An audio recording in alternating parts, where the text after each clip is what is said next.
Hello, welcome to the NPA Gurukul. My name is Abhishek Kumar Pandey और मैं इस चैनल पे एक आप लोगों को कॉमर्स से रिलेटेड टॉपिक के विषय में जानकारी देने वाला हूँ। आने वाले दिनों में काफ़ी इंपॉर्टेंट जानकारी मैं आप लोगों के साथ शेयर करूँगा। तो सबसे पहले जो इस चैनल पर नए हैं, इस चैनल को सब्सक्राइब करें, वीडियो को लाइक करें, कमेंट करें और शेयर करें, ताकि ज़्यादा से ज़्यादा लोगों को इस चैनल के विषय में तथा इस पे जो भी जानकारी शेयर की जाएगी उसके बारे में पता चले, उनका भी फ़ायदा हो। तो सबसे पहले स्टार्ट करते हैं आज की क्लास। आज की क्लास में मैं आपको ये बताने वाला हूँ कि एक्चुअली कॉमर्स का बेसिक क्या होता है। एक्चुअली कॉमर्स का बेसिक नहीं, मतलब कॉमर्स होता ही क्या एकदम बेसिक से। तो कॉमर्स शब्द होता क्या है, कुछ जानकारी है आप लोग को?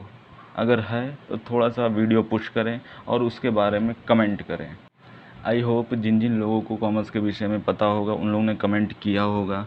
और कुछ चीज़ें हैं जो शायद काफ़ी दिक्कत करती हैं लोगों को, क्योंकि उन्हें प्रैक्टिकल नॉलेज इतना ज़्यादा नहीं होता। वो लोग कॉमर्स को इतनी डीपली समझने की कोशिश नहीं करते हैं। तो कॉमर्स में सबसे ज़्यादा दिक्कत की बात यही है, अगर आप इसको प्रैक्टिकली डील नहीं करने वाले हो तो चीज़ें काफ़ी दिक्कत हो सकती हैं आपके लिए आगे आने वाले दिनों में। तो जो भी कॉमर्स के स्टूडेंट हैं, जो भी बच्चे हैं या फिर कोई अदर्स भी हैं जो कॉमर्स ये वीडियो देख रहे हैं, तो उन्हें सबसे पहले दिमाग में यही रखना चाहिए कि कॉमर्स थ्योरी नहीं है कोई कि आप रट लोगे तो आपको आ जाने वाला है। नहीं, commerce is totally depend on practical knowledge. तो सबसे पहले देखते हैं कि कॉमर्स होता क्या है। यही चीज़ काफ़ी लोगों को कंफ्यूज करती है, लेकिन इसमें कंफ्यूजन वाली कोई बात नहीं है, कोई बात नहीं, क्योंकि कॉमर्स काफ़ी इजी और प्रैक्टिकल चीज़ है। जैसे यहाँ पे बताया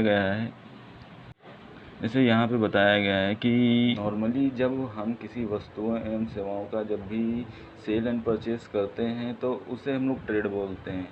और ये ट्रेड जनरली छोटे लोकल एरिया पे किया जाता है, लेकिन जब यही ट्रेड कभी बड़े बड़े लेवल पे किया जाता है, जैसे एक देश से दूसरे देश, एक इकोनॉमी से दूसरे इकोनॉमी में जब भी ये किया जाता है तो इसे हम लोग कॉमर्स बोलते हैं। जबकि यहाँ पे ध्यान रखने वाली बात ये है कि trade is a part of commerce, but commerce is a very vast thing. तो हमेशा यही ध्यान रखना है कि कॉमर्स कभी भी ट्रेड से रिलेटेड तो है, लेकिन ट्रेड का पार्ट नहीं है, लेकिन ट्रेड नॉर्मली ई कॉमर्स का ही पार्ट है। तो इस बात को हमेशा ध्यान रखना।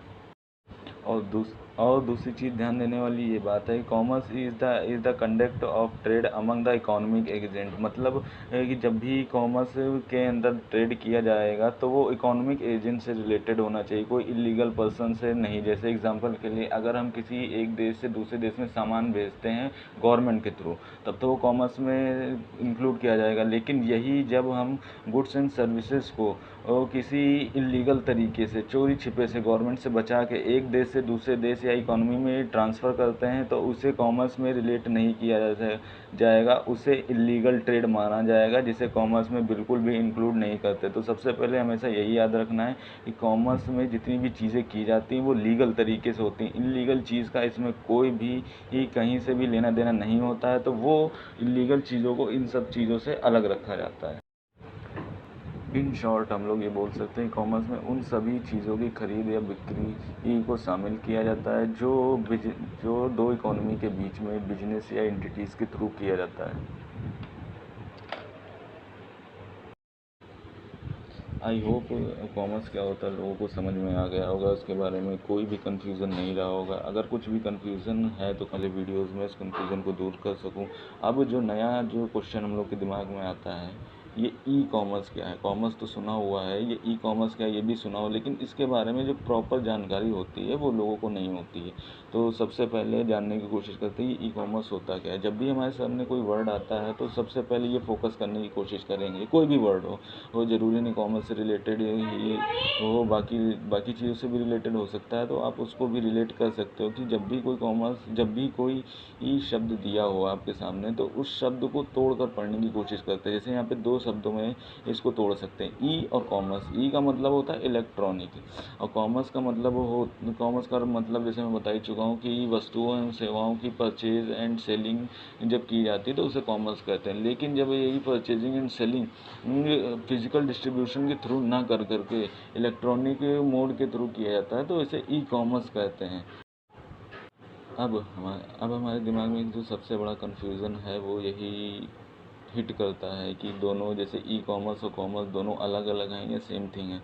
मैं पहले बता देना चाहता हूँ कि दोनों सेम थिंग है। ई कॉमर्स को ही कॉमर्स का अगला नेक्स्ट स्टेप ही बोला जाता है या एक लेवल अप बोला जाता है, क्योंकि इसमें जो भी कॉमर्स से रिलेटेड जो भी बैरियर्स आते थे, ट्रांसपोर्टेशन से रिलेटेड होता था या फिर लीगल चीज़ों से रिलेटेड होता था कि कोई देश किसी देश के ऊपर बैन लगा देता है, तो फिर काफ़ी दिक्कतें आती हैं। तो इस जो दिक्कतों को दूर करने के लिए ई कॉमर्स का ही सहारा लिया गया है, क्योंकि नेक्स्ट लेवल है। इसमें वस्तुओं एवं सेवाओं को जो भी बेचना होता है उसे ऑनलाइन बेचा जाता है, किसी भी ई मार्केट के थ्रू बेचा जाता है, जिससे कोई भी ई परचेज़र और सेलर के बीच में कोई भी फिजिकल रिलेशन नहीं होता है। उनके मीडिएटर के बीच में एक ई कॉमर्स कंपनी काम करती है, जिससे दोनों को भी फ़ायदा अच्छा खासा होता है, क्योंकि इससे जो है जो भी ई सेलर होता है उसे एक बड़ा एरिया कवर अप हो जाता है और उसे उतनी कॉस्ट नहीं लगानी पड़ती जितनी कि उसे कॉमर्स में लगानी पड़ती है। इसलिए ये एक लेवल अप है जिससे लोगों का फ़ायदा होता है। तो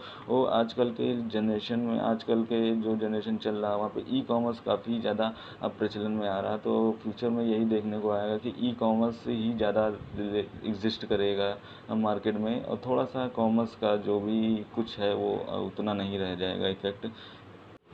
अब तो ये चीज़ें आने वाले दिनों में देखनी।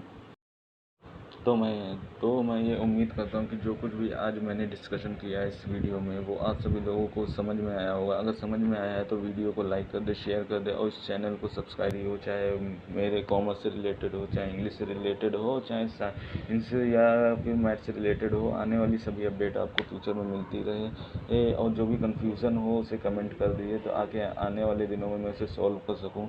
और नेक्स्ट टॉपिक क्या होना चाहिए अगर आप लोग अपनी पसंद का रिकमेंड करते तो मैं आने वाले दिनों में उस पर ही वीडियो बनाऊंगा। वरना मैं कुछ टॉपिक और भी सोच रखे हैं जिस पे आगे वीडियोस आती रहेंगी। तो subscribe our channel. Thank you.